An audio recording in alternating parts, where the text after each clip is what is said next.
In this video, we're going to be going over everything about home loans and the whole process.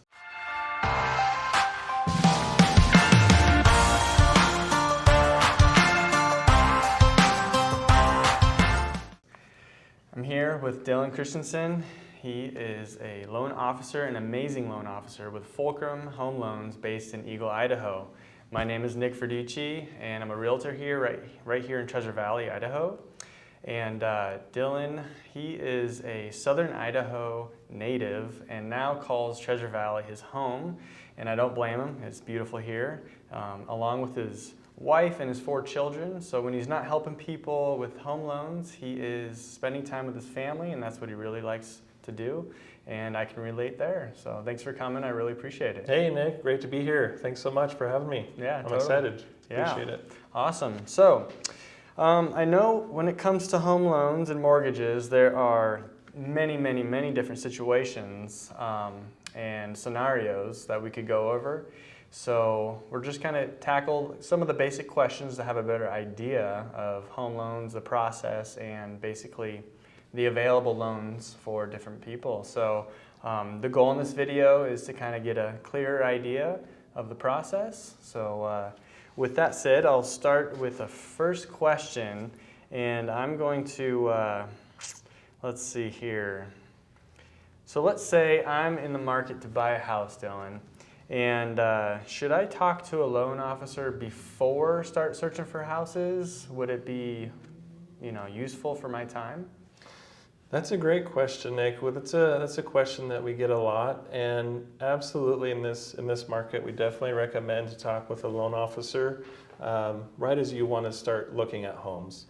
And there's a couple reasons why. The first reason is you want to give your realtor and even the sellers and the listing agent confidence that you as a buyer are serious in the process, and also let the banks and lender know that this is a process you want to complete and get a contract on the home. So yes, absolutely. When you want to start looking into homes and when you want to go and view open houses with your realtor, definitely you want to get in touch with a loan officer and start that process. Definitely. Yeah, that makes sense, especially now with it being such a seller's market. I know a lot of sellers, they're not going to pay attention to anybody putting offers in if they're not pre-approved. Yeah, absolutely. So, yeah. Yep, That's I a big agree. one. Awesome. So what is the difference between being pre-qualified and pre-approved? Yeah, another great question. So they're very similar, and so the first step is to get pre-qualified. And that's just a very entry-level conversation that you would have with a loan officer where they go over your credit history. They do not have to pull credit at that time. Many times they'll ask you if you know what credit range you're currently in, if it's good, excellent, or not good. And then they'll go over income information, assets. Based on that preliminary information, you can get a pre-qualification letter. And that letter will help you work with your realtor to then go put an offer and contract on a home.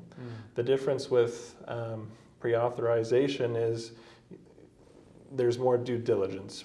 The lender, the loan officer, they'll go through your credit information a little bit more closely, look at your debt to income ratios. They'll ask for bank statements, pay stubs, things like that. So it's more of a vetting process versus just a pre-qualification. Gotcha. So a little bit more paperwork involved with the pre-approval. Yep, a little bit more. Okay.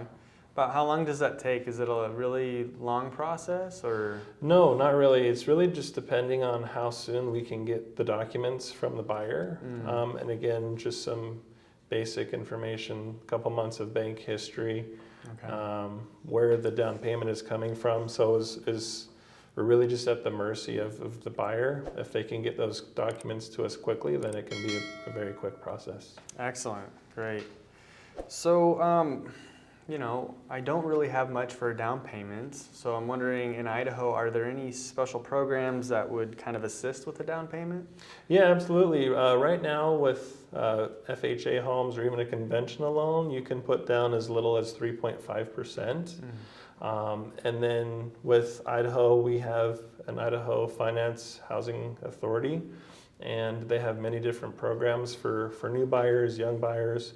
that maybe don't have a lot of income for a down payment. They even have programs for first responders, frontline healthcare workers, things like that, where a second loan can be forgiven based on 7 years of perfect payment history. So there's many different options, and just recommend to get with a lender to find out your specific scenario. Yeah, definitely. So there's some extra help out there. Yeah, absolutely. That's nice. Yeah. So another situation is my credit score. It's kind of poor. So would you recommend waiting to apply for a home loan, or could you make any recommendations on a certain situation on how I could maybe increase my credit score so I can be better prepared to get it qualified for a loan? Yeah, that's a great question. It's probably the number one concern that a lot of people have, that when they come to a lender, is that they're unsure about their credit. And I will say there are programs that will go down to as low as a 580 credit score. However, to get a good qualifying rate, you want to have at least a 620.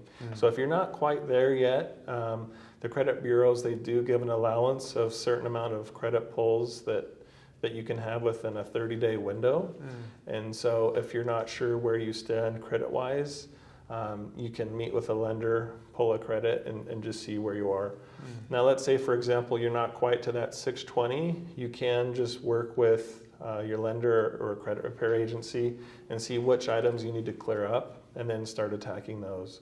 And again, like I said, you can go down to about a 580 credit score. However, you're not going to get the most competitive rates at that score. Gotcha. So I know there's many different types of home loans. So this question might vary, but and you can go ahead and touch base on some of these loans. But what kind of, or how big of a down payment do I need? Well, that's a good question. So a lot of times we try and talk to the buyers, instead of having a specific dollar amount, think more in terms of percentage amount. So for example, if you are well qualified, have a 740 credit score and above, you can qualify for a conventional loan, bigger loan, things like that. If you want to avoid private mortgage insurance, you're going to want to put down 20%. If you're kind of a new buyer, or your credit is not as strong, and you're going to go the route of an FHA loan, there are programs that are as low as 3.5%. So if you're a new buyer, a young family, try to shift your thinking a little bit. Instead of a dollar amount, you want to go to percentage amount. Okay. There are some loans that are 0%, right?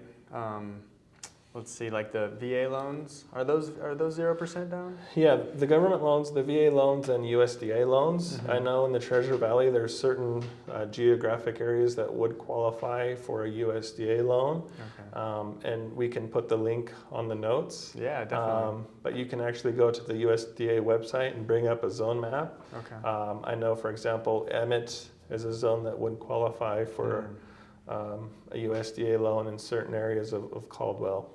What if I'm moving to Boise from out of state and I'm starting a new job? Will I have to work locally for a certain amount of time to be able to qualify for a loan? Or is there a different process for that?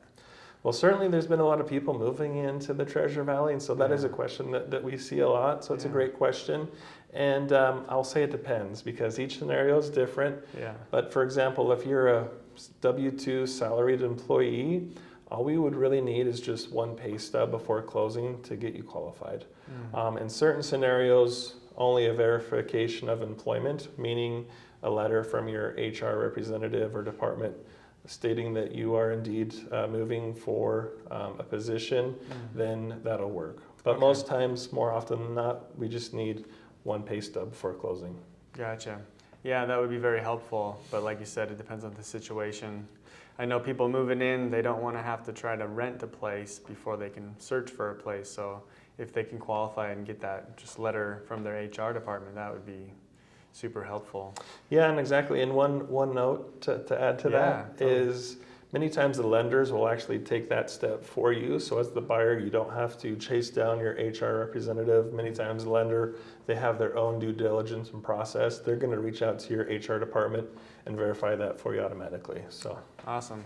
That's one less thing to worry about Yeah. when you're moving. Yeah, totally. Yeah. That's great. So can you explain the process of locking in an interest rate, and what does that mean? Yeah, that's a good question. So what locking in an interest rate means, each day the mortgage rates are moving along either up or down with the stock market. And so, for example, today you may qualify for a 2.75 rate, and then tomorrow it's a little higher or a little lower. And so what we like to talk to our buyers about is currently, as your rate sits now, or as this quote sits now, are you happy with your loan? Right. And if you say yes, then let's go ahead and lock in that rate, meaning that if the market fluctuates either up or down, you're going to stay at whatever rate you had decided on. That makes sense. That makes sense, because let's just say it was at 2.75 and then there was no locking of rates, and if it didn't exist, I could imagine like a week in, it went down to 2.5. And I'm as a buyer, I'm like, hey, move that down to 2.5, and you as a lender's like, no, 2.75. So yeah, that makes sense. That would be kind of a sticky situation. Yeah, and the reverse side, if you lock in today at 2.75 and there's an adverse reaction in the market, and all of a sudden a week later, Right. or when you go to close your loan, all of a sudden it's 3.25, then it affects you in the adverse. So Yeah, really just depends on you as the buyer and what you feel comfortable with. Yeah. And that's just the decision between, you, the lender, and the borrower. Gotcha. So that lock will be basically for the duration of the For 30 days. 30 days? Okay. So if you do decide, and you bring up a good point, Nick, if you do decide to lock in that rate, you're going to want to move quickly, meaning you're going to want to supply the documents the lender and underwriters are asking for, because you now essentially have 30 days Right. to close. Yeah. Time is of the essence, right? Absolutely. That's a big term in real estate. Yeah. So can you explain the term buying down the interest rate, and what does that mean, and if it makes sense to do so? Sure. Yeah, absolutely. So buying down the rate goes back to just kind of the conversation we just had. Let's say, for example, maybe you're, as a buyer, your credit history is not the strongest, and so you qualified. Your current interest rate is maybe 3.5%, and maybe you, as the buyer, you're not happy with that. You wanted a lower interest rate. Well, what you can do is buy down the rate, and what that means is you can pay an upfront fee to the lender to reduce your interest rate. And what that is 1% of your loan. So just to make the numbers easy, let's say if you have a $100,000 loan and you wanted to pay down the rate, 1 point would be $1,000. So if you wanted to bring down your rate from 3.25 to whatever you want it, then you pay the difference. You pay that percentage. Gotcha. So I guess when it would make sense, you would have to do the calculation. So if you plan on being there for 5-10 years, then it would probably make sense. But if it's something that you're going to buy for a year or two, and you got plans on moving, then it probably wouldn't make sense. So I guess it just depends on... Again, yeah, it comes down to what you feel comfortable payment-wise. If you're in a scenario where you absolutely have to get into a house immediately, it's one of those balances, do I want to get into a house quickly and then maybe refinance a couple months down the road and get a lower rate, or not? So Definitely. This is a good one. So let's say I get pre-approved, make an offer on a house, and we lock in a rate. So we're in escrow, the whole process is going. Would it be a good idea for me to go out and make a large purchase, like go buy a new car or something like that? Or is that not a good idea? Well, no, that's not a good idea, Nick. Okay. We definitely want to encourage the buyers not to make any large purchases, especially on credit, or anything that would take funds away from your down payment and closing costs. And the reason is because that affects your debt to income ratio. For example, if you were pre-qualified and pre-approved at a certain debt to income ratio, and then before you close the loan, the underwriters are going to look at that again and make sure that everything has stayed the same. So going back to your example, if you all of a sudden really happy, house hungry, go and buy furniture, put it on credit, all of a sudden your debt to income ratios are off, you may in certain circumstances not qualify under that ratio anymore. Gotcha. So we encourage everyone to not make any rash credit decisions during that time before you close a loan. That makes sense. Yeah. So wait to buy the furniture till after the loan closes, right? Yeah, don't show up on a brand new BMW at Okay. closing. That makes sense. Yeah. Good advice. So let's see here. I know sometimes people can get into a sticky situation, and an example of that would be wire fraud. So is wire fraud something that I should be aware of, and what are some tips to avoid becoming a victim of wire fraud? Yeah, it's something that's more and more becoming prevalent. For example, just this a couple of weeks ago, we had an instance where a title company's servers had been compromised, and some emails went out asking for another person to wire funds the night before they had closed, and that was obviously a compromised email situation, and we had to basically let the title company know that your servers have been compromised. And so it is something to be aware of. Now more and more what you're seeing is title companies, if you decide to have your funds wired, or if you're wiring funds to a title company, you actually have to do it in person, and you have to provide a voided check just to make sure that everything is good. There's no risk for fraud. Yeah, definitely. Fraud. It's hard to get that one off my tongue because I don't like it either. I think, the best thing to do is if I get an email with some instructions is pick up the phone and call whoever's Pick up the phone involved. and call the title officer and say, Yeah. I just received this email. Is this really you? Right. Yeah, just don't call the number that's in the email because it could be someone in wherever in the world pretending to act like the title officer or whatever. Yep. Yeah, so. When in doubt, just pick up the phone and call. Yeah. Yep. Awesome. This is something that we didn't really cover earlier, so I wanted to talk about mortgage insurance. So the PMI, and just a brief summary of kind of how that works, if the difference between the FHA and a conventional loan, and how it would work, like if I didn't put enough down payment down. Could you explain that a little bit? Yeah, absolutely. So the way that private mortgage insurance works, that's for your conventional loans, and as the buyer, you will have PMI or private mortgage insurance anytime that you come in less with 20% down. And what that means is, as the lender and bank, they see you as an additional risk, and so you're paying a monthly cost and insurance to them. And so what we've seen recently is with a lot of homes in the Treasure Valley that have built up equity, a lot of people are refinancing to get out of that extra couple $100s a month. And then on the FHA side, very similar, that if you don't come down with 20%, then you still will be paying that mortgage insurance. So that's one thing that's been popular, or a lot of loan officers have been focusing their efforts on, is helping people get out of that mortgage insurance and bringing down their monthly payments by couple $100 a month. Yeah, definitely, especially with rates being so low. Yeah, absolutely. Lately. Yeah, so then is it true that with FHA, if I have that mortgage insurance, it stays forever and I would have to refinance, but with a conventional, do I still have to refinance with a conventional, or is it basically a reevaluation of the equity and I just basically got to make a phone call?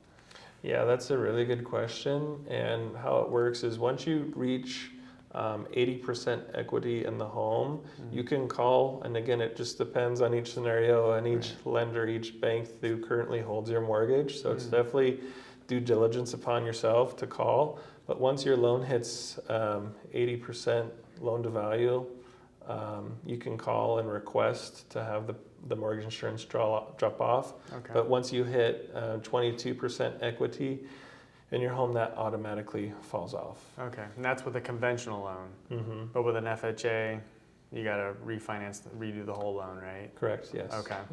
Yeah, so that's something to think about. Yep. Yeah, awesome. All right, well, enough with all these serious questions. Let's go with what's the best part of working in home loans, Dylan? Well, for me, I can say the best part, the funnest part is just seeing people's faces light up when we tell them that they're pre-qualified for a home, and then they move into the home, and when they close. Yeah. Just helping people get into the home that they've always wanted, or the home that they need, Yeah. or any of those type of situations. So it's really, for me, a satisfaction to help those people, and even people with tough, difficult scenarios, to help them get a home. That's what makes me get up every day. Yeah, definitely. I agree. If someone had some questions for you, what would be the best way that they could reach you? Yeah, absolutely. My cell phone is number 208-850-1110. You can call, text anytime. You can also go to our website, which is www.fulcrumhomeloans.com. You can even apply right on our website as well. Okay, awesome. I'm also on Instagram. My handle is @Boise Home Loans, where I do a lot of fun education, first-time home buyer tips, things of that on my page as well. Awesome, that's great. Now I'll put that on the screen here too in the description. Awesome. So, yeah, and I just want to say, I hope this video was very useful for anyone watching. And if you think anyone that you know, friends or family, might benefit from watching this video, please share it. And if you have any questions for me, I'll also put my contact information in the description. And so thank you so much, Dylan. I appreciate the time. Hey, thank you. Yeah. It's been a pleasure. All right, Appreciate take care. All right, bye-bye. Bye.